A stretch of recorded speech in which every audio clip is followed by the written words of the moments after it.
good to see you. It's nice to be seen. We're usually just a nebulous mist. Yes.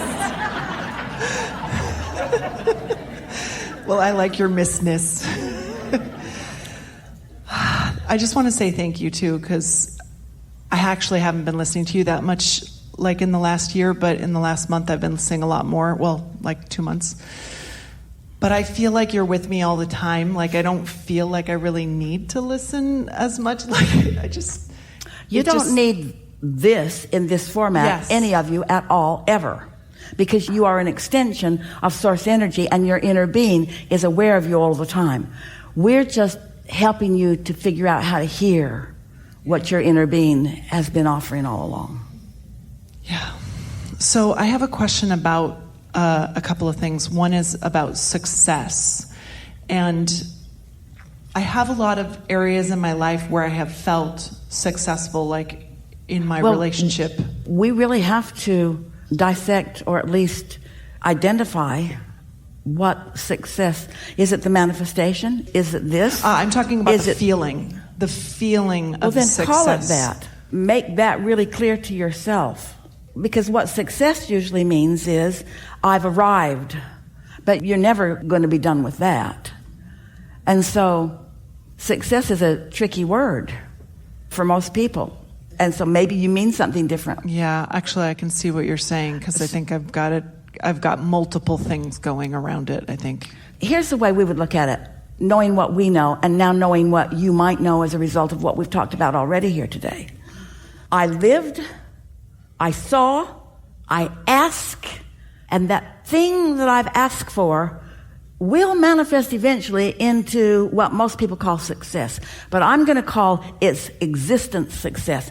I'm going to call the contrast that caused it success. I'm going to call every step that I stand in success. I'm going to feel good because that made me so mad that it caused that. And I'm going to call it success because I got a hold of myself and started focusing over there.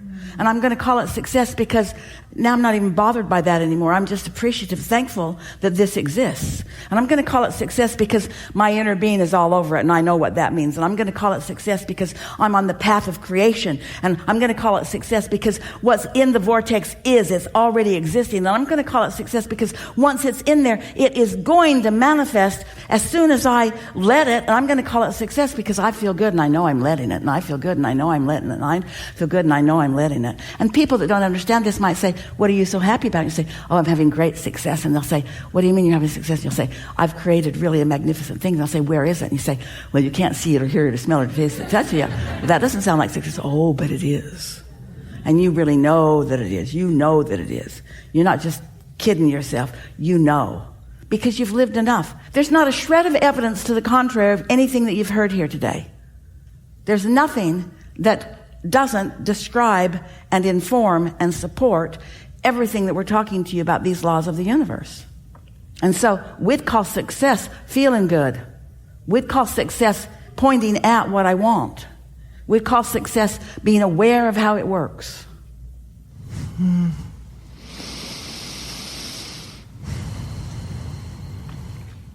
I love all of that, and yeah, I'm not. I think I am. You're making me realize. Takes a minute because what's going on within you right now, and would be the case with almost anybody who's in this room that would be sitting here, because by success, most everybody means what I want is manifested, and now I'm enjoying it in all those ways. And until then, Abraham, what are you talking about? And we say, what we're talking about is the way for all of those manifestations. But the thing that's a little tricky about this is because we want you to reach the place where it doesn't have to manifest for you to call it success, because you're having such a good time in the evolution of it. And you've accepted that you're not ever going to be done, so you don't keep looking for ending places. And most of all, you're not looking for the accolades from other people who are measuring success by all kinds of standards that really take you away from the calibration that is necessary in order to have your hands in the clay. So my idea of success is let's say you're a in the wrong sculptor spot. and you're good at what you do, and you've chosen your material, and it happens to be a form of clay, a special clay that you've been aware of. It's pliable and moldable, and it doesn't dry quickly. And so you say, oh, I was so successful when I got this idea. Oh man, this idea. I feel so successful about this idea. And I found this magnificent clay. I found this clay. And where is it? It's in that box over there. It's a big block of clay. Yeah, I feel so successful. And now I've got my hands in the clay. And it's going to be a long time before it looks like the picture in my mind. But it's success, and then it's more success, and it's more success, because you're just enjoying the becoming of it. And that's the way we would like you to feel about anything that you're molding into place. Okay. You said you had 2 questions. Let's get on to the next one.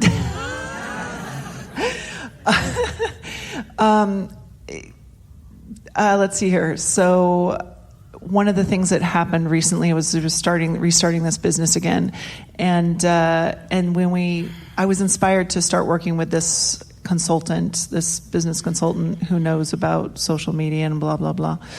Anyway, I actually really felt inspired to working with them, but it's interesting how they kind of have veered us away from wanting to go after the drug treatment startup, but instead working with individual people and posting about that. And for some reason, it feels like... The thing about co-creating with other people is that whenever you co-create with somebody else, their intentions become part of the mix. You have to get to the heart of who they are before you can feel whether they're right for you. And so you've had success in finding out that they're not right for you.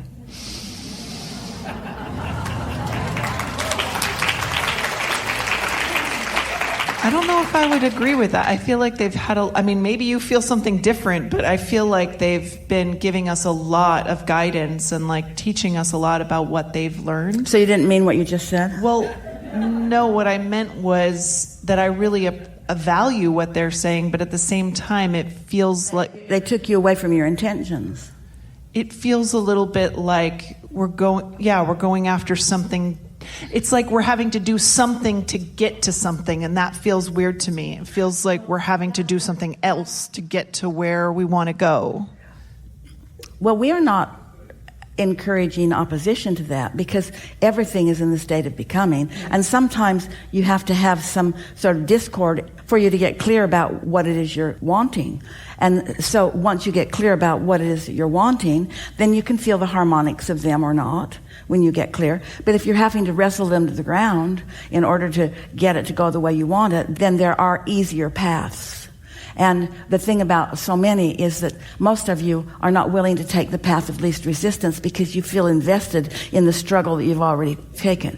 In other words, it was very clear to us that this is not a good partnership. And when we pointed that out to you, you defended it. Most people do, because you've got a lot invested in it. Yeah. Of time and energy and money. But what did you get from it? Clarity. Clarity. Clarity. Clarity. Now you've got this newfound clarity. Maybe they will be cooperative components to your newfound clarity. Maybe not. But until you get that clarity out there, where it's the dominant vibration in the room, you won't know that. A lot of people are working on autopilot. They're just doing what they always do, saying what they always say, believing what they always believe. Where when you're a creator, it's all new all the time. Yeah. Yeah. Good conversation, and a really good time for a segment of refreshment. Okay. Step 5 question. Yeah. For those of you who don't know, step 1 is ask. Contrast helps you do that. Step 2 is source answers, the law of attraction answers, the cooperative components answer. That's not your work. And step 1 is not really your conscious work as much as you think it is. Life just kind of makes you create. Step 3 is you're aware that you've launched an intention that you might not be a vibrational match to it. So step 3 is figuring out how to not work against yourself. It's the receiving mode. It's the art of allowing yourself to be a vibrational match to the whole of yourself, to your inner being. Step 4 is you're really good at that because you do it all the time and you care about it. And step 5 is you're back in a step 1 moment where something is not the way you want it to be, and you're all right with it. You're not thinking you're bad. You're not upset about it. Your inner being like, in fact. You're drawing from something we've never said before. Step 5 is the way your inner being lives with you always. able to know what's going on, but not shook up about it, because your inner being and you, when you're in step 5, know the whole picture. You know that when you feel like this, you've created the other end of the stick.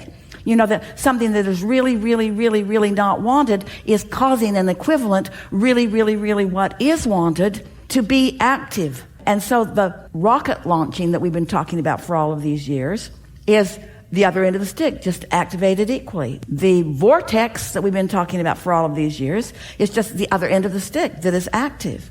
That's what step 5 is. What's your question about it? I was driving my car today, and I realized the steps are kind of like gears in a car. So you've got step 1, gear 1, you know, the contrast, and step 2, the universe answers, gear 2. Step 3, you're feeling good, and in step 4, you're getting really smooth at it. You're driving really smoothly, everything's going good. You know, I meditate, I pray, I do energy healing, and I laugh, dance, sing, play. I've got this down, and then sometimes I go back to gear 1, and that's not good in a car to go from 4 to 1. You go like that, and it's very painful. And so I was looking for some language. Terrible analogy. It's just a terrible analogy.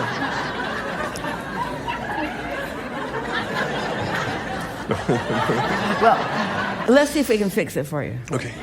So, step 1 is, I have a clear intent, and I know what to do in order to move forward under the conditions of the inertia of this contrast or obstacle or whatever. But beyond that, you know what step 5 from our perspective would be? Put it in 1, put it in 2, put it in 3, put it in 4, put it in hyperdrive. Being in control of your vehicle. That's the most magnificent thing about a stick shift. A 4 on the floor is really preferred, isn't it? You can do what you mean to do. The reason that we're telling you that it's a terrible analogy, we're playing with mostly, is that all of those mechanisms are already in place. The efforting is so overrated and misunderstood by humans. Because when you think about it, step 1, the way we describe it, is not like realizing that you got a hill to climb. What Esther discovered with their monster buses is that it was as important to understand your gears when you were going downhill as uphill. She thought she just needed the power in going up in order to climb something. She didn't realize that the gear needed to be in place going downhill to sort of hold the rig back, otherwise she'd burn her brakes up. And so the thing that makes this analogy one that we're going to play with you about is that all of that is already set into motion and taken care of by the forces and energies and knowledge and laws of the universe. The struggle that humans apply is not helpful or necessary, because contrast is just going to help you get clearer and clearer and clearer and clearer and clearer about what you want. The real work is in having an automatic transmission. Just in trusting. It's like, isn't it nice to get into your vehicle and know that it's going to know what to do? You don't have to mess with all of that and wear your knee out on the clutch. That engine is intelligent, and so is source energy. And so you just got to point your car in the direction of where you want to be. You just got to point your car in the direction of where you want to be. Yeah.